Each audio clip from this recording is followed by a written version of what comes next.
네, 바이브 코딩을 할 때 저 같은 경우는 이제 클로드 코드를 거의 대부분 쓰고 있습니다. 그래서 이제 제 경험은 뭐 대부분 95% 이상은 클로드 코드에서 나왔다고 보면 될 것 같고요. 오늘 할 내용들도 모든 것들이 다 클로드 코드 기반된 내용이라고 보시면 될 것 같습니다.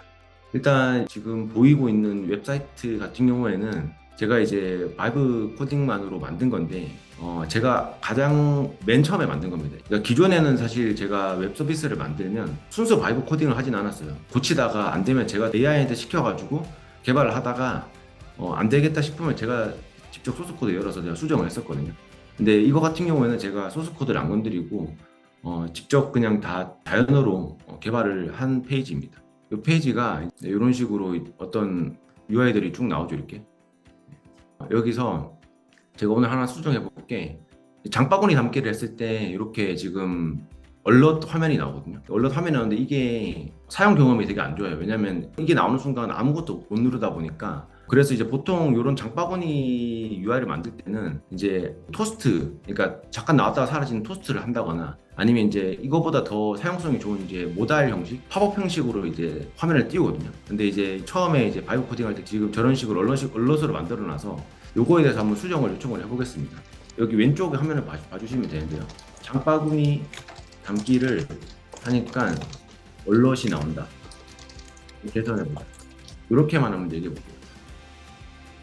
그러니까 예전에는 이제 저희가 뭐 정확하게 어느 페이지에 들어가서 뭐를 눌렀을 때 뭐가 나온다 이런 식으로 이제 정확하게 소스 코드를 안다는 가정하에 설명해 줬어야 되는데 어느 정도 힌트만 잘 주면 클로드 코드 같은 경우에는 알아서 찾습니다. 이걸 파일에서. 그렇기 때문에 뭐 로그인이라든지 장바구니라든지 이런 명확한 기능들에 대해서는 굳이 어느 파일에 가서 찾아라 이렇게 얘기를 안 해도 돼요. 근데 이제 물론 토큰을 좀 아끼려고 하면 직접 파일을 얘기를 해주는 게 제일 좋긴 합니다. 그러면 얘가 좀 찾을 때 사용하는 토큰 수가 좀 줄어들기 때문에 그래서 이제 요거를 얘기를 하니까 토스트 알림 시스템을 만들겠다라고 하죠. 이게 좀 재밌는 게 제가 장바구니 담기를 했을 때 얼럿이 나온다라는 그 문제만 알려줬는데 지금 계산하는 방법에 대해서도 토스트를 쓰면 된다라고 얘기를 하잖아요. 그래서 사실 이런 바이브 코딩을 좀 많이 익숙해지고 나면 내가 어떤 기능에 대해서 좀 불만이 있는데 이거를 어떻게 개선을 해야 될지 잘 모를 때 그런 거에 대해서 일일이 얘한테 알려줄 필요 없이 그냥 문제 상황만 얘기를 하면 어떤 해결책에 대해서 제시를 해주거든요. 그래서 이제 그냥 문제 현상이나 아니면 이제 어떤 그 기본적인 정보들만 잘 제공을 해주면 어떤 개발 방식의 경우에는 AI한테 이제 좀 맡길 수가 있는 뭐 그런 상황이라고 보면 될 것 같습니다.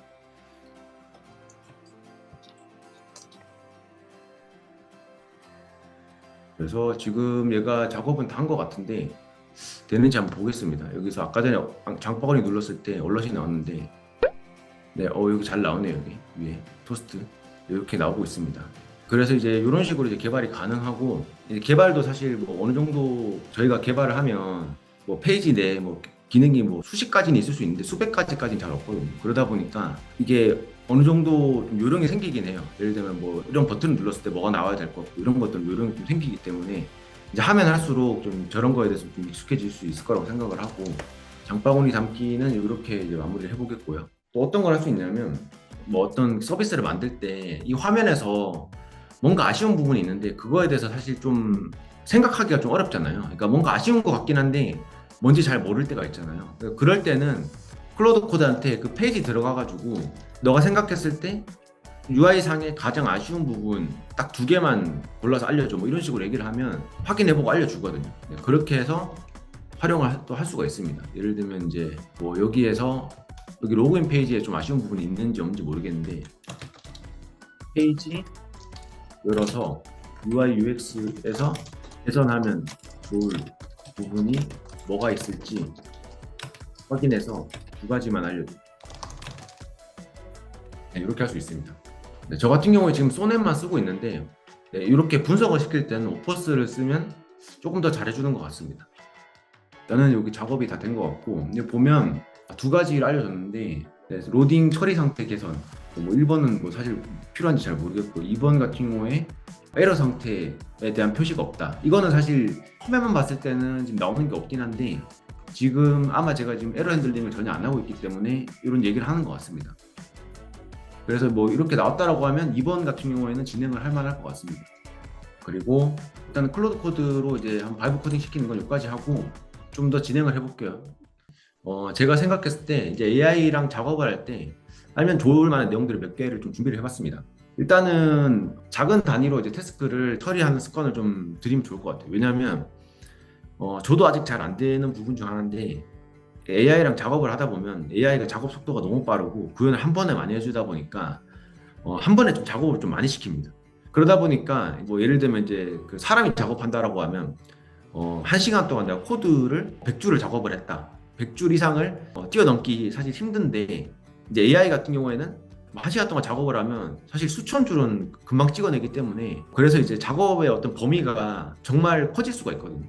그러다 보니까 나중에 한참 잘 작업하고 있다가 중간에 문제가 생겼을 때 다시 되돌리기가 좀 힘들어집니다. 왜냐면 이제 어느 순간에 뭔가 망가졌을 때 그 망가진 순간을 체크를 못 할 수도 있고 그리고 이제 마지막 수정했을 때 뭔가 조금 코드를 여기저기 많이 건드리면서 그 어떤 현상에 대해서 좀 파악하기 힘들어지는 경우가 좀 종종 있어요. 특히 작업 자체가 커지면요. 일단은 내가 원하는 기능이 완성이 되면 일단은 그 작업을 마무리를 시키고 그 다음에 이제 다음 태스크로 이제 넘어가는 게 좀 필요할 것 같습니다. 이게 사실 AI가 나오기 전에는 특정 시간 내에 사람이 할 수 있는 양이 제약이 있었기 때문에 작업을 한 번에 크게 하는 건 쉽지가 않아서 못했던 건데 AI가 이제 나오다 보니까 이제 가능해져 가지고 이런 것들이 좀 더 신경을 써야 되는 부분이 됐다고 생각이 됩니다. 그리고 이제 프롬프트를 좀 저장을 해두는 게 좀 필요합니다. 사실 이제 저희가 개발 완료된 결과물만 저장을 하잖아요. 이제 소스 코드만 보통 저장을 하는데 이게 다음에 비슷한 개발을 할 때 그 소스 코드를 가지고 내가 뭐 직접 개발을 할 거면 상관없는데 그게 아니고 AI를 통해서 개발을 시키려고 하면 그 소스 코드를 만들 때 제가 사용했던 프롬프트가 좀 필요합니다. 왜냐면 프롬프팅을 하다 보면 좀 잘 될 때가 있거든요. 프롬프팅 자체가. 그러니까 내가 어떤 명령을 잘 넣을 때가 있는데 그 잘 넣은 그런 프롬프팅을 기록을 안 해두면 나중에 다시 비슷한 어떤 삽질이라고 해야 되나? 그런 걸 좀 하게 되거든요. 그러다 보니까 이제 프롬프트를 좀 저장하는 게 중요하고 프롬프트를 저장하는 방법은 사실 여러 가지가 좀 있을 수 있는데 가장 간단한 방법은 클로드 코드에서는 이제 슬래시 익스포트라는 명령어를 제공을 하고 있습니다. 그래서 그거를 사용을 하면 채팅 히스토리를 다 저장을 할 수가 있어요. 네, 그래서 그걸로 하시면 될 것 같다는 생각이 듭니다. 그리고 이제 적합한 모델을 좀 선정을 해야 되는데요. 이게 저희가 그 오퍼스라는 이제 상위 모델이 있고 소넷이라는 이제 조금 더 하위 모델이 있습니다. 근데 상위 모델이랑 하위 모델이 있다라고 하면 이제 생각했을 때는 그냥 오퍼스로 무조건 쓰는 게 좋지 않나 이렇게 생각할 수 있는데 이게 실제로 오퍼스를 쓰면 가장 큰 단점이 시간이 많이 걸려요. 예를 들면 저희가 간단한 화면을 구현을 하는데 소넷으로 구현을 하면 30분이면 구현을 할 거를 오퍼스를 시켜서 하면 2시간 동안 하고 있습니다. 이게 이제 어떻게 보면 결과물 자체가 오퍼스가 좀 더 좋을 수 있지만 사실은 저희가 어떻게 보면 인간이라는 자체가 이제 시간의 동물이잖아요. 특정 시간 내에 뭔가를 해내는 게 중요한데 잘 만들겠다고 마냥 시간을 많이 쓰는 거는 또 그거 나름대로 또 문제이기 때문에 쉬운 태스크는 소넷한테 시키고 정말 좀 복잡하고 어려운 거다 그런 것들만 이제 더 상위 모델한테 좀 시키는 게 좀 필요할 것 같아요.